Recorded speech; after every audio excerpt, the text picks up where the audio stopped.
네, 우리 전후 좌우에 계신 분들과 한번 인사하겠습니다. 반갑습니다. 반갑습니다. 네, 안녕하세요. 오늘은 우리가 어제 그리고 오늘 함께 좀 묵상했던 말씀인데요. 예레미야 36장을 좀 전반적으로 다 살펴보려고 하는데요. 우선 읽기는 예레미야 36장 1절로 3절의 말씀을 우리 한 목소리로 읽고요. 나머지는 말씀 나누면서 함께 나누도록 하겠습니다.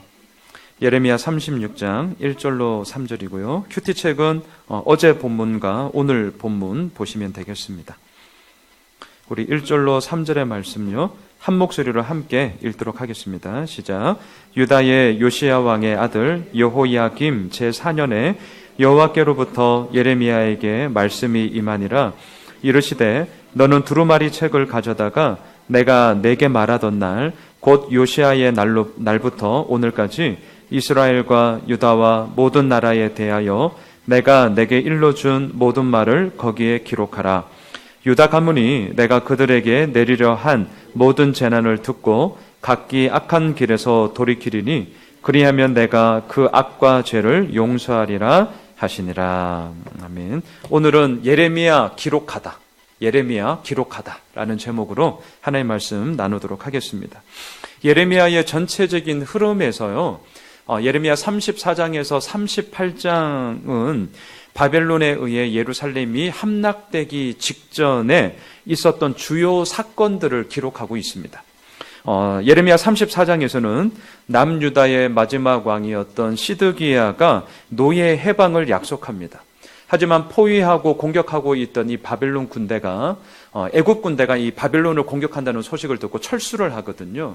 그러자 좀 살만하니까 언제 그랬냐는 듯이 노예 해방의 약속을 다시금 취소하고 자기 멋대로 살아가는 모습을 예레미야 34장에서 보여주고 있습니다. 예레미야 35장은 남유다 18대 왕이었던 여호야김 시대로 올라갑니다. 이게 이제 우리 월요일날 큐티 했던 본문인데요. 레갑 자손이 있었어요. 그런데 이 레갑 자손을 통해서 하나님께서 말씀하시고자 했던 게 뭐냐면 남유다 백성들이 얼마나 불순종한가라는 것을 이 레갑 족속과 남유다 백성들을 비교해서 말씀합니다. 이런 거예요. 레갑 족속에 선조가 있었는데 그의 이름이 요나답이었습니다. 대략 한 200년 전에 이런 명령을 내렸습니다. 너희들 포도주 마시지 말고 한 곳에 정착하지 말고 장막을 쳐서 소위 유목민으로서 너희들의 생활을 이루어라, 이런 명령을 했어요. 그게 대략 한 200년 전에 명령한 겁니다. 그런데 이제 월요일 큐티 본문에 보면 200년이 흐른 바로 그 즈음에도 이 레갑 자손들이 그 선조 요나답의 명령에 순종하며 살고 있었다는 거예요. 그러면서 이제 주님께서 뭘 말씀하시냐면 하물며 하나님께서 끊임없이 너희들에게 하나님의 이 명령을 얘기했음에도 불구하고 어찌하여서 너희들은 순종하지 않느냐라는 이야기를 하고 있는 것이죠. 그러면서 이들의 불순종을 지적하는 것이 예레미야 35장이었습니다. 자, 그리고 36장. 35장과 마찬가지로 여호야김 시대의 이야기입니다. 오늘 더 좀 제가 자세하게 읽겠지만 오늘 사건의 주된 이 메타포는 뭐냐면, 사건은 뭐냐면 여호야김 왕이 예레미야가 기록하였던 하나님의 말씀을 듣고 불사른다는 거예요. 불에 그냥 다 태워버린다는 거죠. 자, 이것에 대해서는 우리가 뒤에 좀 더 자세히 보도록 하겠고요. 자, 이제 내일 보게 되겠지만 37장에서는 다시금 남유다의 마지막 왕이었던 시드기야로 시대가 다시금 또 변합니다. 이때는 뭘 하냐면 예레미야를 회유합니다. 그러면서 기도해 달라고 해요. 뭘 기도해 달라고 하냐면 남유다의 회복과 소위 부국 강성을 위해서 네가 이 나라를 위해서 기도해야 된다. 이렇게 회유를 합니다. 하지만 예레미야는 알죠. 시드기야 왕이 어떤 왕인지를 너무나 잘 알고 있었기 때문에 그 회유에 넘어가지 않죠. 그래서 감옥에 가두어 버려요. 그리고 마지막 38장에서는 아무리 회유를 해도 말을 듣지 않자 어떻게 하냐? 시드기야 왕이 예레미야를 물 없는 구덩이에 집어넣어 버립니다. 죽여버리려고. 뭐 이제 그런 사건들이 38장에 나옵니다. 자, 보세요. 제가 왜 지금 36장을 들어가기 전에 이를 좀 큰 흐름을 얘기하냐면 이걸 좀 우리가 먼저 나누려고 하는 것입니다. 지금 시간적인 흐름은 이제 남유다가 곧 바벨론으로부터 망하기 직전입니다. 마지막 왕이었던 시드기야 왕이 시대적인 흐름상에서는 맞아요.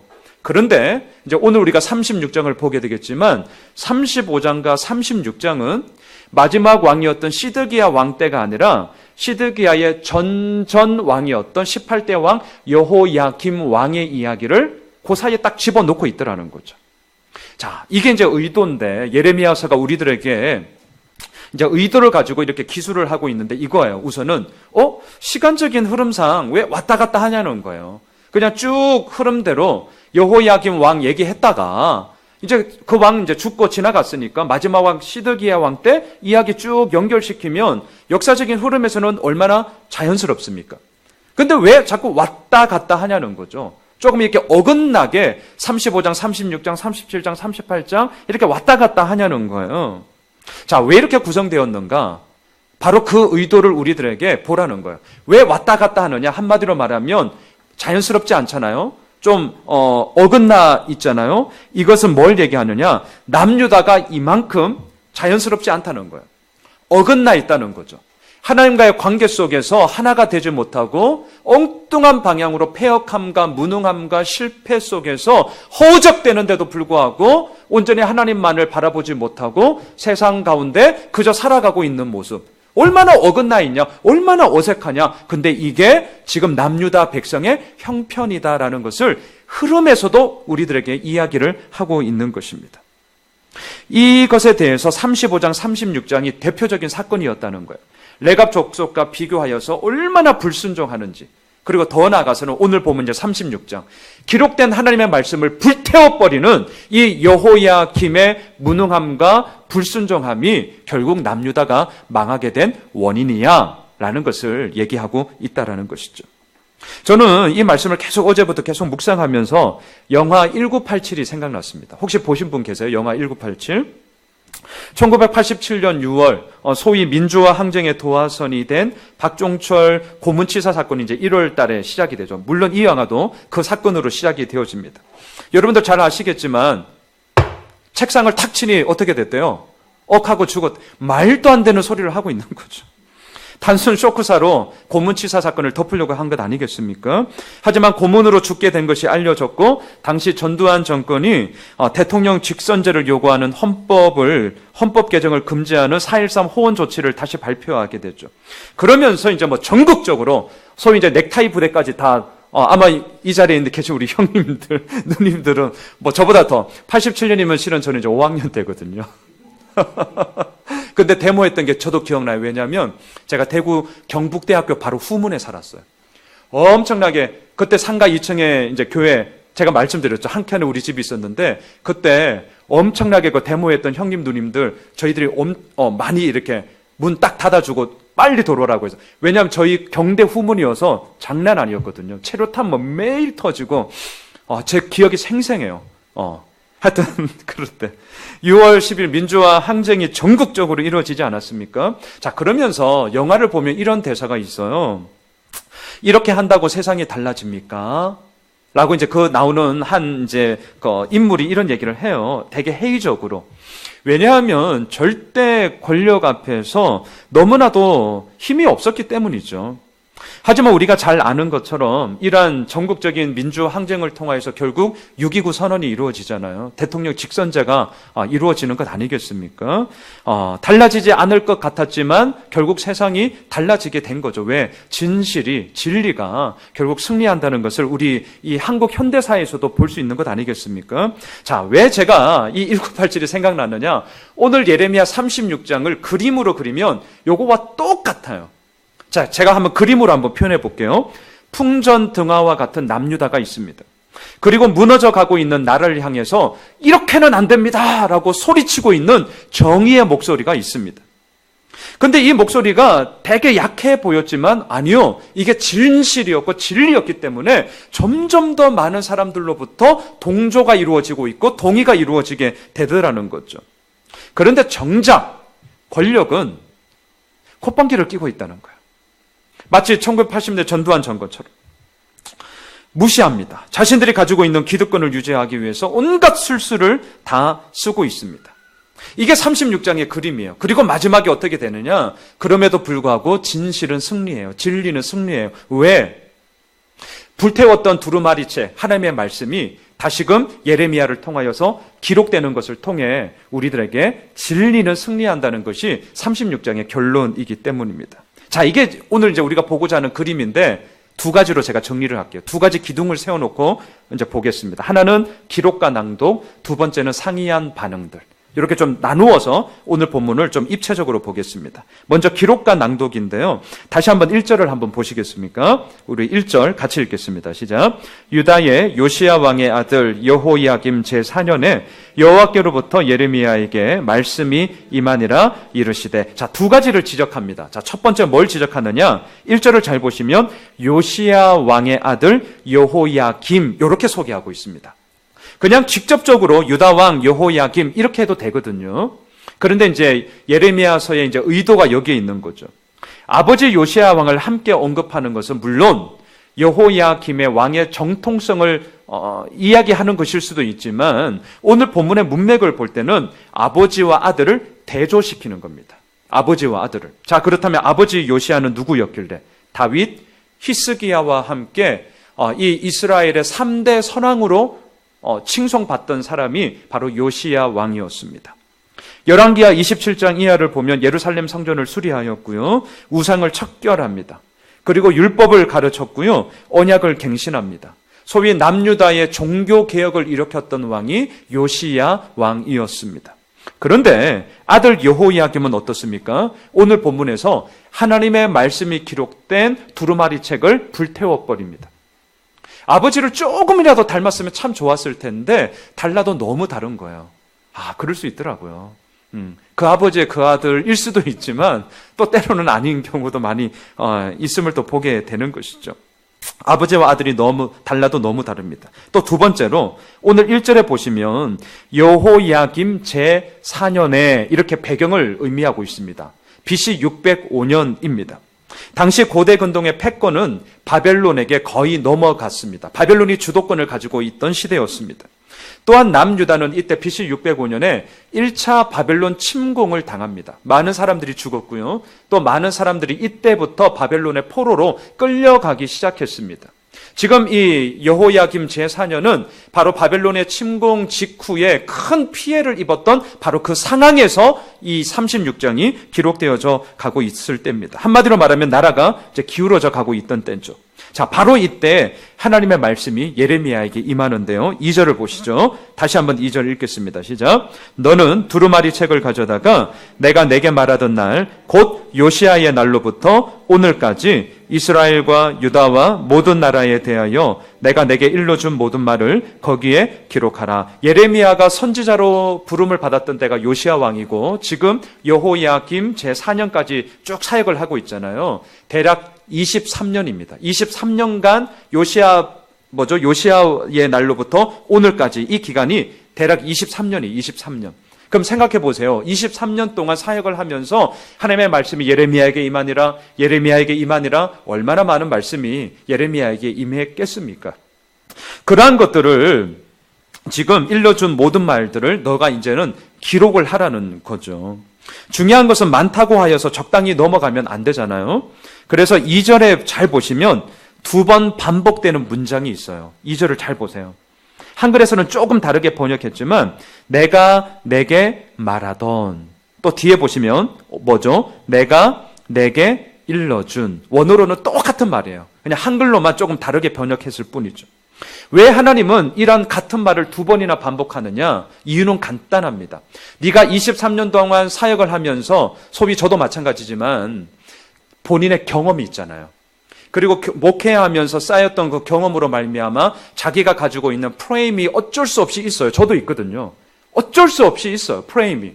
그러다 보니까 그동안 네가 사역하면서 내가 너에게 알려준 모든 말을 지금 기록하라라고 얘기하는데 예레미야가 할 말이 얼마나 많이 있겠어요. 그래서 하나님이 단서를 딱 다는 거예요. 내가 너한테 얘기해 준 말을 기록하라는 거예요. 네 생각 넣지 말라는 거예요. 네 경험 넣지 말라는 거예요. 23년 동안 사역하면서 경험하였던 그 모든 소위 지혜, 목회의 이야기들 넣지 말라는 거예요. 내가 너한테 얘기한 것만 쓰라는 거죠. 하나님은 분명하게 2절에서 이야기를 합니다. 절대 네 생각, 절대 네 의견 기록하면 안 된다라는 거예요. 그러면서 3절로 가보세요. 두루마리 책을 기록하는 목적을 분명하게 말씀하세요. 3절이 오늘 36장의 포인트예요. 포인트. 자, 3절 같이 읽겠습니다. 시작. 유다 가문이 내가 그들에게 내리려 한 모든 재난을 듣고 각기 악한 길에서 돌이키리니 그리하면 내가 그 악과 죄를 용서하리라 하시니라. 남유다 백성들의 패역한 불순종함의 근본적인 원인은 뭔 줄 아세요? 오늘 3절에서 얘기합니다. 듣지 않는 데서부터 시작한 것입니다. 왜 듣지 않습니까? 내가 정답이기 때문에 그렇습니다. 내가 가지고 있는 경험이 맞다라는 거죠. 그렇기 때문에 때로는 그냥 듣는 척 할 때가 많이 있어요. 저도 마찬가지거든요. 그냥 듣죠. 목사니까 들어주죠. 근데 때로는 한 귀로 듣고 한 귀로 흘리거든요. 왜? 그때 어김없이 제 마음속에 저를 돌아보면 뭐냐면 너는 틀렸고 나는 맞다라는 거죠. 그 생각이 있을 때 예의상 들어주는 거지 진짜 경청하지 않음을 저도 보게 되는데요. 바로 3절이 그 얘기를 하는 것입니다. 그리함으로 말미암아 너희들의 근본적인 문제인 하나님의 말씀을 듣지 않음을 다시 한번 깨야 된다는 거예요. 그래서 핵심 키워드가 뭐냐면 듣고 그 다음 뭐예요? 돌이키면 마지막 용서하리라. 이게 36장에서 얘기하고픈 하나님의 본심, 하나님의 의도예요. 이걸 위해서 두루마리 책에 하나님의 말씀을 기록하라는 거예요. 들으라는 거예요. 들어야 돌이킨다는 거죠. 돌이키면 어떻게 돼요? 하나님이 용서해 줄 거다. 자, 이 구절을 잊지 마셔야 돼요. 자, 이걸 계속 생각하면서 오늘 본문을 봐야 되는데요. 그래서 예레미야는 하나님으로부터 이 명령을 받고 어떻게 하느냐? 기록을 합니다. 근데 혼자서는 못해요. 자, 5절로 가보세요. 5절. 같이 읽겠습니다. 시작. 예레미야가 바룩에게 명령하여 이르되 나는 붙잡혔으므로 여호와의 집에 들어갈 수 없으니 구체적인 정황은 우리가 알 수 없습니다. 그럼에도 불구하고 분명한 것은 붙잡혔으므로, 다시 말할까요? 행동에 있어서 자유롭지 못해요. 구금 상태였는지 감금 상태였는지 아니면 이렇게 쫄쫄쫄 따라다니면서 이렇게 막 이렇게 보는 사람들 있잖아요. 아, 그거 뭐라 그러죠? 미행하는 하여튼 나쁜 놈들 그냥 그런 놈들이 있었는지 모르겠어요. 여하튼 자유롭지가 않았습니다. 그래서 동력자였던 바룩에게 도움을 요청합니다. 그리고 자기는 말할 테니까 바룩 너는 그 말한 것을 두루마리 책에 다 기록하고 나중에 금식일이 선포될 때에 이 기록한 말씀을 나 대신 낭독해다오 라고 얘기를 합니다. 6절로 가보시죠. 6절 같이 읽겠습니다. 시작. 너는 들어가서 내가 말한 대로 두루마리에 기록한 여호와의 말씀을 금식일에 여호와의 성전에 있는 백성의 귀에 낭독하고 유다 모든 성읍에서 온 자들의 귀에도 낭독하라. 재밌는 표현이 나와요. 귀에 낭독하라라는 말이 2번 반복되죠. 여러분 계속 제가 누누이 말하지만 반복되는 단어는 결코 허투루 넘어가면 안 돼요. 자, 귀에 낭독해라. 그럼 당연하죠. 귀에 낭독하지 입에 대놓고 이렇게 낭독합니까? 눈에 대놓고 낭독하겠어요. 자, 왜 귀에 낭독해라 이 얘기를 할까요? 간단합니다. 예언의 이 말씀, 하나님의 이 말씀을 확실하게 듣게 하고자 하는 하나님의 간절한 마음이 지금 이 구절에 담겨져 있는 거죠. 허투루 듣지 말라는 거예요. 왜요? 허투루 들었던 것이 남유다 백성들이 패역했던 근본적인 원인이었기 때문에 다시금 두루마리 책에 하나님의 말씀을 기록하고 이 기록한 건 너희들 다시는 허투루 듣지 말고 똑바로 들으라는 거죠. 똑바로. 그것을 위해서 이 두루마리 책에 하나님의 말씀을 기록하고 있다는 것입니다. 그걸 언제 낭독해야 되느냐? 6절에 보니까 금식일에 낭독하라고 합니다. 제가 좀 이렇게 배경을 보니까요. 금식일. 이 남유다 이 당시에 나라 전체적으로 공식적으로 금식했던 날은 1년에 딱 한 번 있습니다. 그게 언제냐면 유대력으로 7월 10일 소위 대속죄일입니다. 대속죄일. 이때에 대제사장이 지성소에 들어가서 나라와 개인의 모든 죄를 용서함을 구하고자 하는 날이 바로 대속죄일이었죠. 유대력으로 7월 10일. 근데 오늘 본문의 정황에서는 금식일에 낭독해라라고 할 때에 이 날은 대속죄일은 아니었습니다. 자, 그러면 이때 금식일은 뭐냐? 기록을 보니까 그 대속죄일 외에도요, 국가의 위험이나 여러 가지 많은 큰 어려움을 당하였을 때에 간헐적으로 금식을 선포하고 그 날만큼 소위 이제 임시 공휴일이라고 할 수 있겠죠. 그날을 금식일로 선포하고 온 나라 백성들이 함께 기도하던 때가 있었습니다.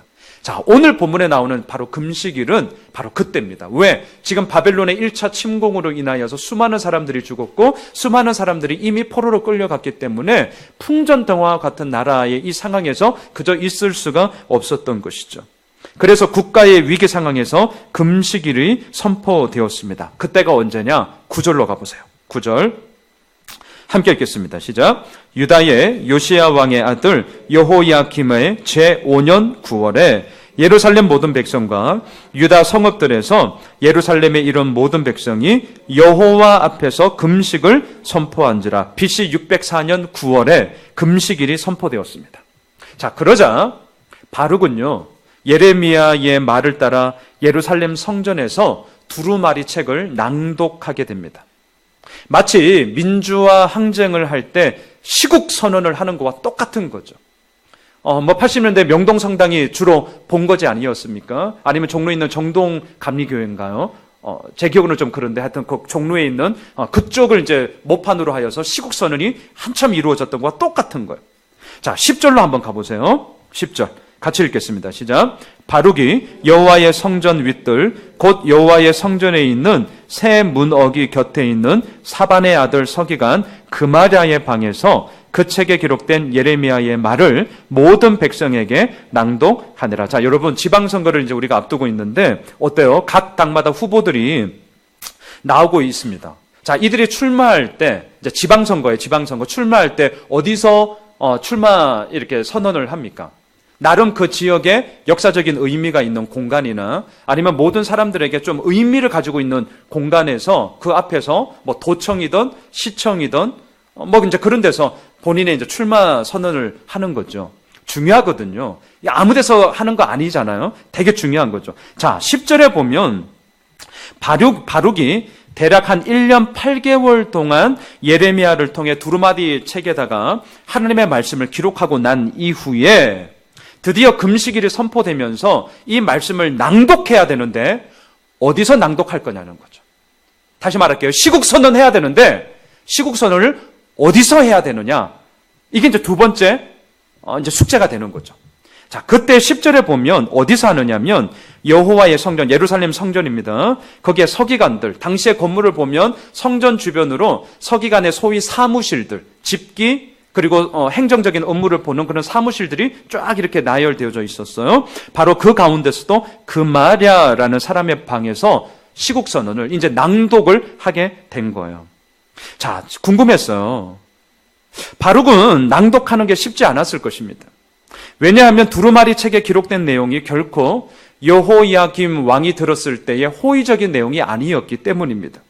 소위 반체제 인사로 낙인 찍히는 내용이었습니다. 그래서 예루살렘 성전 가운데 낭독할 수 있는 장소를 찾기가 쉽지 않았을 텐데 서기관 그마랴가 이 일에 동의를 해 줬다는 거죠. 자, 그러면 우리는 질문할 수 있겠죠. 왜 그마랴는 이러한 좀 위험스러운 일, 소위 반체제 인사로 낙인 찍힐 수 있는 이 일에 동참을 하게 되었는가? 이게 이제 궁금함이었습니다. 그런데요, 이 그마랴를 소개하면서 10절을 보세요. 누구의 아들이에요?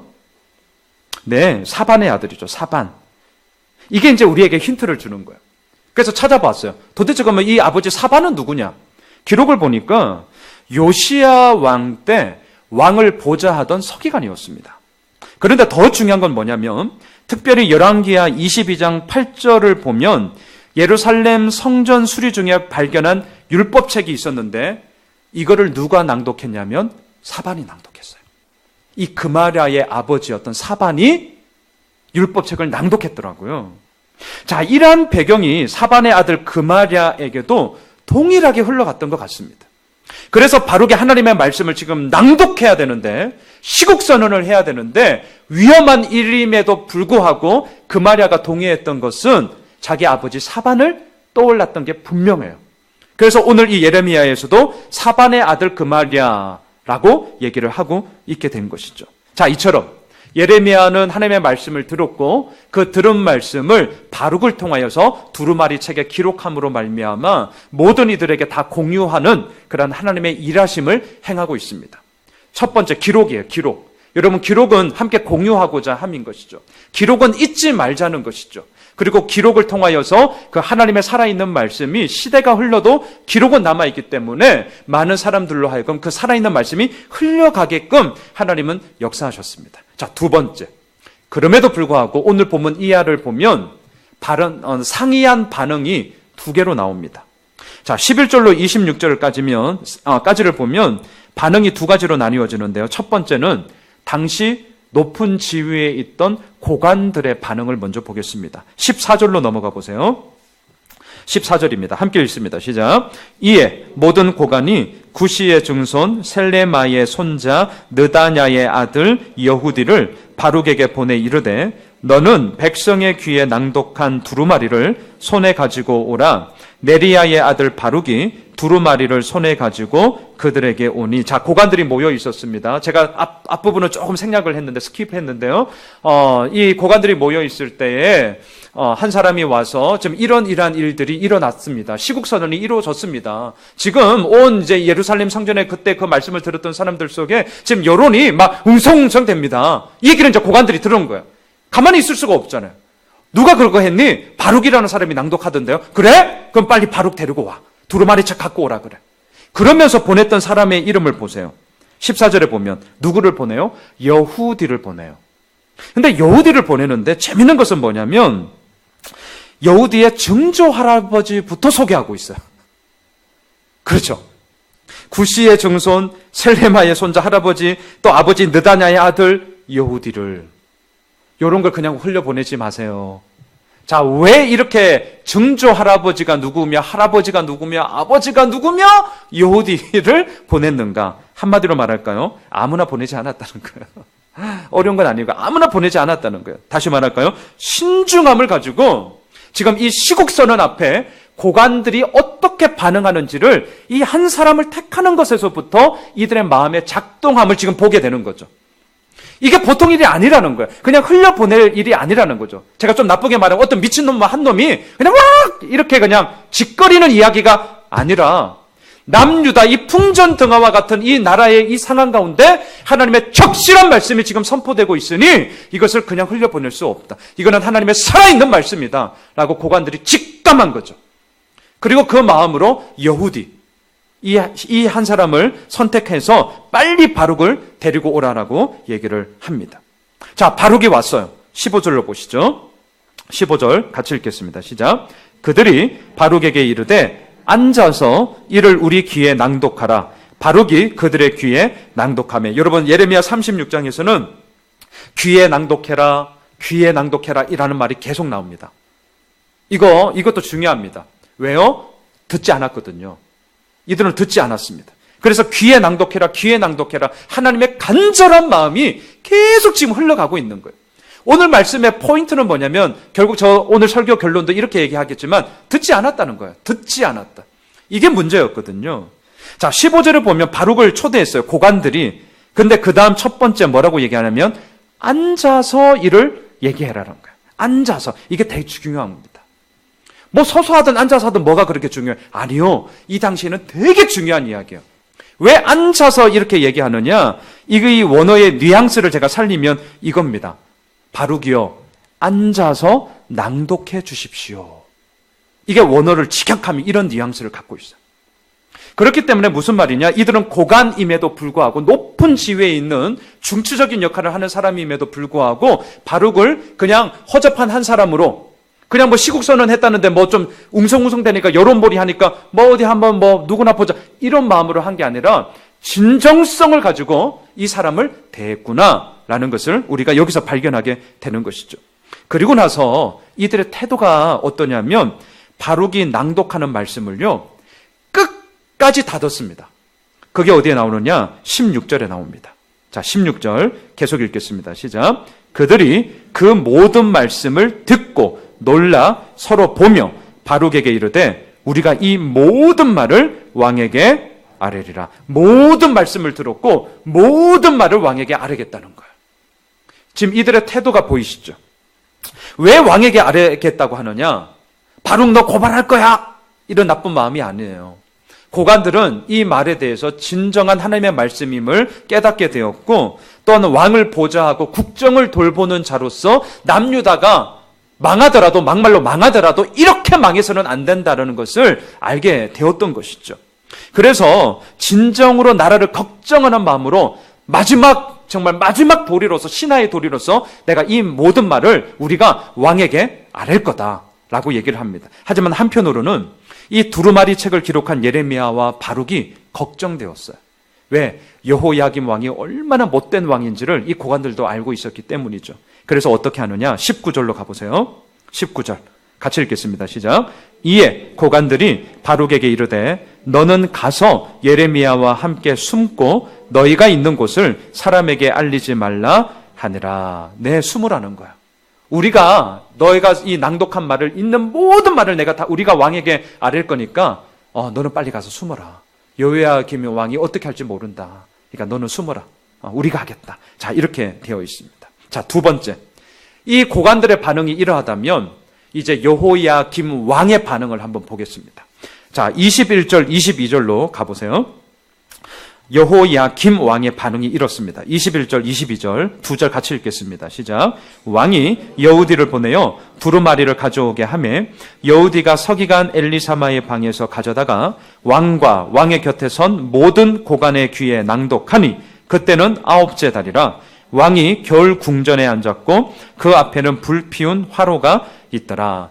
참고로 겨울 궁전이 따로 있었던 것은 아닙니다. 이 왕궁, 이 예루살렘에 있던 왕궁은 위, 아래 크게 두 군데로 나눌 수 있는데 기록에 의하면 위쪽에 있는 건물들은 창문도 많고 통풍이 아주 시원하게, 산들바람이 아주 시원하게 들어오고 이렇게 통풍이 순환되는 건물 구조로 되어 있었다고 합니다.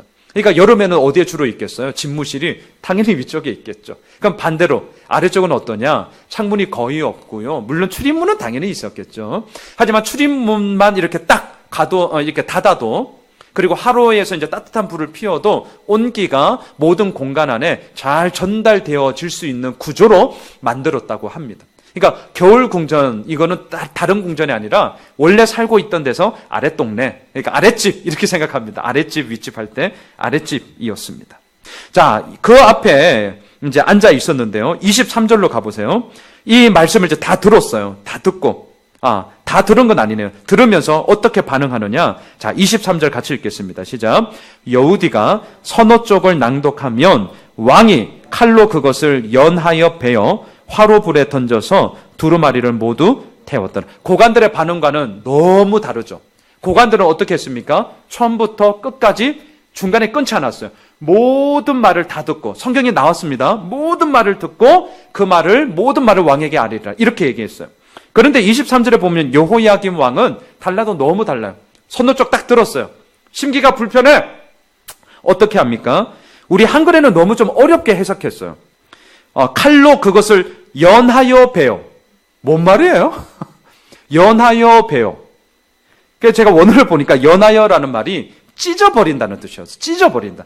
이렇게 해석을 해야지. 연하여 베어 이렇게 우리가 찢어버린다. 그건 뭐죠? 칼을 딱 갖고 손도 쪽 딱 들었어요. 막 열받은 거예요. 갖고 와! 이렇게, 원고 있어요. 칼로 어떻게 찢어요? 찢어버린다는 게 뭐예요? 칼로 난도질 한다는 거예요. 손으로 찍찍 하는 게 아니라 너무 열받으니까, 그리고 양피지는 손으로 한다고 잘 안 찢어져요. 칼로 막 난도질을 하면서 막 아이고. 근데 그 화로에 그냥 불태워버리는 거죠. 손으로 쪽 뒀다가 막 너무 뚜껑 열려가지고. 막 지금 그런 반응이에요. 자, 여호야김 왕이 왜 이렇게 분노를 했느냐? 29절로 가보세요. 29절.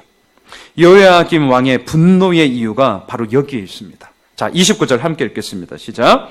또 유다의 여호야김 왕에 대하여 이와 같이 말하기를 여호와의 말씀에 내가 이 두루마리를 불사르며 말하기를 내가 어찌하여 바벨론의 왕이 반드시 와서 이 땅을 멸하고 사람과 짐승을 이 땅에서 없어지게 하리라 하는 말을 이 두루마리에 기록하였느냐 하도다. 자, 여호야김 왕의 인식이 어떠한지, 그의 관점이 어떠한지가 29절에 명확하게 나타났습니다. 예레미야가 두루마리 책에 기록한 내용의 핵심은 뭐예요? 앞서 제가 서두에 말했어요. 3절을 잊지 말라고. 예레미야 36장은 3절이 포인트예요. 3절이 뭐예요? 듣고 돌이켜 그리하면 용서하리라. 이게 두루마리 책을 기록한 목적이라니까요. 이걸 위해서 지금 쓴 거예요. 이걸 위해서. 그리고 나서 그 모든 이야기 속에 오늘 이 29절에서 얘기하는 것처럼 바벨론 왕이 반드시 와서 이 나라를 멸하고 짐승을 이 땅에서 없어지게 하리라. 예, 그 기록 있어요. 없는 말은 아닙니다. 하지만 왜 이 말을 썼느냐는 거죠. 다시 말할까요? 그냥 겉으로 드러나는 표면적인 이야기만을 딱 듣고 여호야김 왕이 그냥 뚜껑이 열린 거예요. 그 뿌리를 못 봐요. 그 뿌리를. 이게 여호야김 왕의 시대 인식이었고 또한 그 당시 정권을 다스리면서 나아가고 있는 소위 자신의 그런 우둔한 생각이요, 가치관이요, 관점이 요것밖에 안 되는 거예요. 그러니까 그냥 잎사귀만 보고 저 나무가 그냥 죽었니 살았니 뿌리를 안 봐요. 뿌리를. 이게 문제였다는 거죠. 같은 책인데도 불구하고 전혀 다른 이야기를 하고 있습니다. 29절을 한마디로 정리하면 여호야김 왕이 막 칼로 막 갈기갈기 찢으면서 뭐라고 했다는 거예요? 왜 남유다가 망한다고 썼냐는 거예요. 왜 바벨론이 이 땅을 멸하게 하고 사람과 짐승이 없어진다고 하느냐? 한마디로 말할까요? 왜 재수없게 시리? 두루마리 책에 기록해가지고 가뜩이나 지금 우리나라 지금 힘들어 죽겠는데 이거 시켜마! 이러면서 난리를 그냥 치고 있는 거죠. 두루마리 책은 그거 위해서 쓴 게 아닌데 들으라, 돌이키라, 그러면 용서하리라. 이걸 위해서 쓴 건데 아주 지엽적인 이 한 단어가 그의 마음속에 걸리었던 거죠. 왜 우리나라가 망하느냐는 거죠. 그래서 두루마리 책을 막 걸기갈기 막 칼로 찢으면서 불태워버리게 되었습니다. 근데 더 웃긴 건 뭐냐? 웃긴 게 아니라 진짜 더 슬픈 건 뭔지 아세요? 자, 24절로 가보세요. 24절. 이렇게 왕이 막 난리 법석을 떨고 있는데 24절 같이 읽겠습니다. 시작. 왕과 그의 신하들이 이 모든 말을 듣고도 두려워하거나 자기들의 옷을 찢지 아니하였고. 이게 간신배죠. 시대가 넘어가고 있고 무너지고 있는데 두루마리 책을, 하나님의 말씀이 기록된 그 책을 찢고 불태우고 난리를 치고 있는데 그 어느 누구 하나 전혀 반대하지 않았습니다. 물론 왕의 심기 건드려 봤자 자기 모가지 날아가는 거 뻔하고요. 지금 지난주부터 오늘도 그 한진그룹 익히 알고 있겠지만 참 하여튼 거시기 합니다. 어떻게 그럴 수 있나 싶은데요. 하여튼 그런 거죠. 건드려 봤자 내 밥줄 끊어지니까 그동안 이렇게 참아왔던 분들의 마음 익히 저희들이 다 소시민이기 때문에 익히 동의가 되는 거죠. 그럼에도 불구하고 한편으로는 참 슬픈 이야기 아닙니까? 나라가 지금 무너지고 있는데 왜요? 남유다 왕 여호야김 왕의 이러한 모든 정말 우둔함과 무능함 때문에 무너지고 있는데 간신들은 그냥 아무 얘기 안 하는 거죠. 그럼에도 불구하고요. 25절로 가보세요. 그래도 그 가운데 충신들이 있더라고요. 자, 25절 읽겠습니다. 시작. 엘라단과 들라야와 그마랴가 왕께 두루마리를 불사르지 말도록 아뢰어도 왕이 듣지 아니하였으며. 충신들이 그래도 있었어요. 목숨을 내걸고 지금 얘기를 하는 거죠. 왕이여, 불태우시면 안 됩니다. 단지 두루마리 불태우지 마십시오. 이 얘기가 아니잖아요. 뭐예요? 이 말씀을 들으라는 거잖아요. 들으라. 듣고 뭐예요? 돌이키라는 거죠. 회개해야 된다는 거죠. 나라가 지금 망하고 있으니까 금식일 말로만 선포하지 말고 진짜 통해 자복하면서 하나님의 은혜를 구해야 된다라는 이야기를 지금 하고 있는 것 아닙니까? 그럼에도 불구하고 왕은 듣지 않았습니다. 그리고 뒤에 보시면 어떻게 하는 줄 아세요? 예레미야와 바룩 잡아오라고 자기 아들 보내고요. 그리고 아마 나름 자기의 충신이었던 신하의 아들들 보내서 잡아오라고 합니다. 그게 이제 오늘 본문에 그렇게 이어지는 이야기예요. 자, 보세요. 오늘 이 말씀을 통해서 제가 하고픈 얘기가 이건데요. 여호야김 왕이 이렇게 한다고 세상이 바뀌는가? 아니요, 바뀌지 않습니다. 그럼 반면 예레미야와 바룩 이들이 하나님의 말씀을 기록하고 낭독한다고 세상이 바뀌는가? 네, 세상이 바뀝니다. 자, 그러면 질문. 도대체 차이가 뭐죠? 여호야김 왕이 이렇게 한다고 세상이 바뀌는가? 아니요, 바뀌지 않았어요. 예레미야와 바룩이 이렇게 한다고 세상이 바뀌는가? 예, 세상이 바뀌었어요. 차이가 뭐냐는 거예요. 저는 한마디로 이렇게 정리하고 싶습니다. 여호야김 왕은 악해서 예레미야와 바룩은 선해서 그런 게 아닙니다. 차이는 뭐냐? 하나님의 말씀을 듣는가 안 듣는가, 바로 이게 결정적인 차이라는 것을 오늘 예레미야 36장은 우리들에게 얘기하고 있습니다. 자, 예레미야를 한번 보세요. 27절 28절입니다.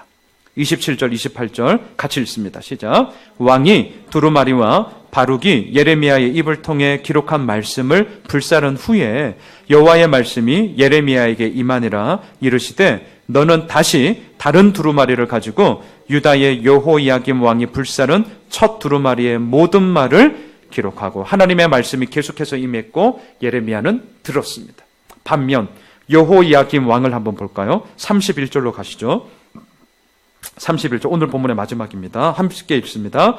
또 내가 그와 그의 자손과 신하들을 그들의 죄악으로 말미암아 벌할 것이라. 내가 일찍이 그들과 예루살렘 주민과 유다 사람에게 그 모든 재난을 내리리라 선포하였으나 그들이 듣지 아니하였느니라. 말씀을 정리하겠습니다. 듣는다는 것, 기록한다는 것, 낭독한다는 것, 이 모든 것은 결국 신뢰의 이야기구나 라는 것을 깨닫게 됩니다. 단지 표면적으로 듣고 글 쓰고 말하고, 그 단지 표면적인 이야기고요. 이 세 가지의 모든 활동이 하나로 집약되어지는 그 뿌리는 뭐냐면 신뢰더라고요. 신뢰.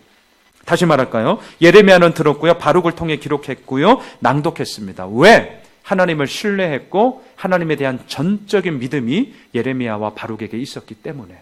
반면 여호야김 왕은 어떻습니까? 하나님을 전적으로 신뢰하지도 않았고, 내가 정답인데, 내 나라야, 내 정권이야, 네가 뭔데 까불어, 이 생각으로 꽉 차 있으니 나라는 망하고 있고 본인도 망하고 있는 것을 보게 되는 것이죠. 여러분, 오늘도 우리가 예레미야 36장을 통하여서 우리가 가야 할 길은 너무나 명백합니다. 뭐예요? 한마디로 말하면 뭐죠? 하나님만을 바라보고 또한 하나님의 그 말씀을 오늘도 우리는 귀 기울여 귀에 낭독해라. 우리들의 귀에 낭독하시는, 우리들의 마음에 새기는 이 하나님의 말씀을 듣는 것이죠. 이 듣는 것, 이게 참 어렵더라고요. 왜? 여전히 내가 정답이다, 나는 옳고 너는 틀렸다라는 이 프레임이 끊임없이 우리들 가운데 있기 때문입니다. 그렇기에 오히려 우리는 이 36장을 통하여서 다시 한번 우리들의 마음을 새겨야 될 것이고 내어 맡겨야 할 것입니다. 여호야김 왕이 왜 망했느냐? 듣지 않았기 때문입니다.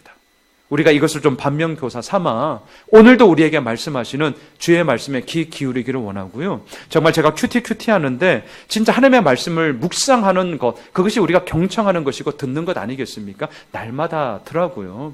오늘 이 예배뿐만이 아니라 또 내일도 계속해서 우리가 주일 만나는 그날까지 날마다도 우리의 삶의 자리에서 말씀하시는 그 말씀 한 절만이라도 우리가 붙잡고 마음의 새김으로 나아갈 때에 반드시 하나님의 가장 적실한 100% 오르신 하나님의 선한 길을 우리는 맛보게 될 것이고 경험하게 될 것입니다. 그 길을 함께 걸어가는 우리 모두가 되시길 주님의 이름으로 축원합니다.